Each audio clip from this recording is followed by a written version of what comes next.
My breath stopped. Because it was my mother, when I found out who my husband was connected to, my breath stopped. My body froze where I stood. Because it was my mother. I wish I could say this story starts with drama or warning signs, but it doesn't. It starts with a normal, quiet life. The kind of life you trust without thinking twice. The kind of life that feels safe. For 7 years, I believed I was happily married. Not passionately in love. Not living some fairy tale romance, but stable, predictable, safe. And sometimes safe feels like enough. Daniel was quiet, calm, and steady. The kind of man people respected immediately. He listened more than he spoke. He never raised his voice. He never gave anyone a reason to doubt him. Looking back now, I realize he wasn't peaceful. He was hiding. The first signs were small. So small I ignored them. Late-night calls he wouldn't answer near me. His phone always face down. Messages deleted before I could ever see them.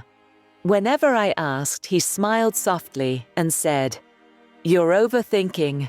You always do." And I believed him, because trusting your husband feels safer than questioning your entire life. One evening, I borrowed his laptop. Nothing suspicious. I just needed to print a document, that's all. Then a notification appeared in the corner of the screen. One name. Just one. A name I knew too well. My mother's name. At first I laughed. I actually laughed out loud. I told myself it had to be a coincidence, that there were millions of people with the same name, but my body reacted before my mind could. My hands started shaking. My chest felt tight. My stomach dropped. Because deep down, I already knew something was wrong. I opened the message and instantly felt exposed, like someone had been reading my thoughts, like my private world was no longer mine. The messages weren't romantic. That almost made it worse. They were personal, deep conversations about me, about my childhood, my fears, my marriage, my weaknesses, things I had only ever shared with one person in my entire life, my mother. That night, I didn't confront him. I closed the laptop quietly and stayed silent, because silence felt easier than hearing the truth out loud. Sometimes denial isn't weakness. Sometimes it's survival. Sometimes it's the only way your mind protects you from breaking. After that night, my mother changed. She called more often, asked strange, careful questions about my marriage. Questions that didn't feel loving. They felt calculated. Whenever I complained about Daniel, she defended him immediately. Too quickly.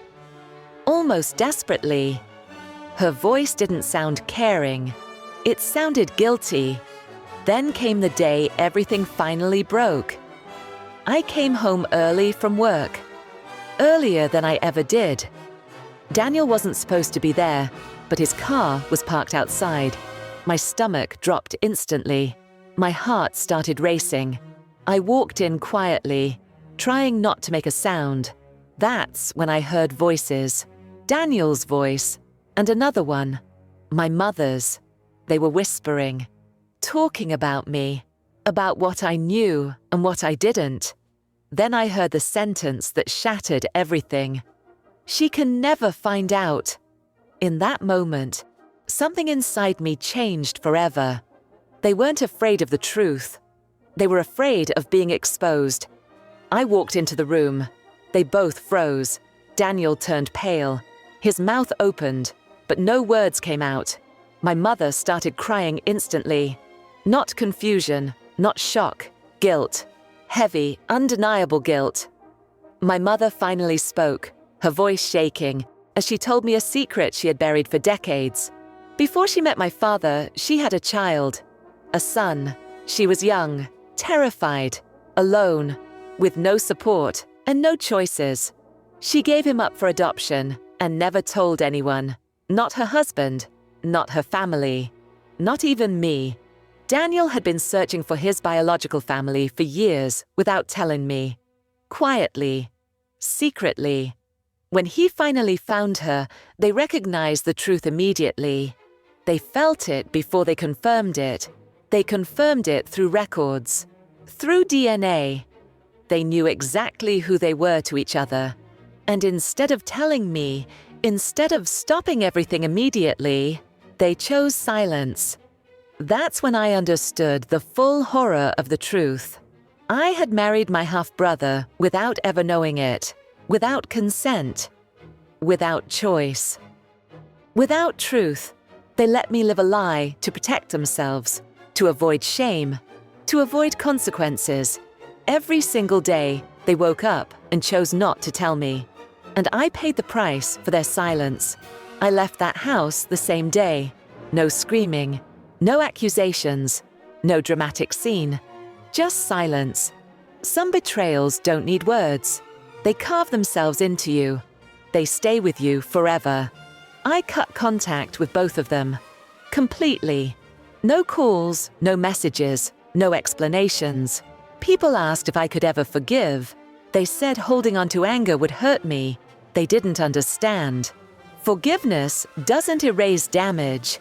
And some damage changes you permanently. This experience taught me something painful, something I wish I had learned sooner. If something feels wrong, listen to that feeling. Because the truth doesn't always scream. It doesn't always come with warnings. Sometimes it whispers. And if this story stayed with you, if it made you uncomfortable, if it made you pause, then it did its job.